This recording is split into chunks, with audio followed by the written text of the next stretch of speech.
বেঁচে থাকা বিশাল বিলাসিতা, বেঁচে থাকা এমন বিলাসিতা,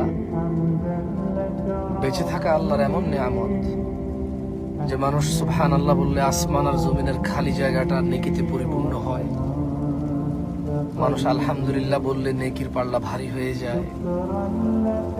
বেঁচে থেকে মানুষ আল্লাহুম্মা সাল্লি আলা মুহাম্মাদ দুরূদ পড়লে 10টা নেকি হয়, 10টা গুনাহ ক্ষমা হয়, মর্যাদা বৃদ্ধি হয়, ওর প্রতি রহমত নাজিল হয় 10 বার।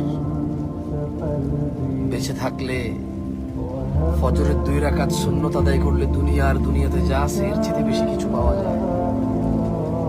বেঁচে থাকলে ফজরে 2, জোহরে 6, মাগরিবে 2, ইশায় 2, মোট 12 রাকাত সুন্নতে মুআক্কাদা পড়লে আল্লাহ সুবহানাহু ওয়া তাআলা জান্নাতে ঘর তৈরি করবে। যে ব্যক্তি প্রতিদিন 12 রাকাত সুন্নত আদায় করবে তার জন্য আল্লাহ একটা করে ঘর নির্মাণ করবে। সুবহানাল্লাহ।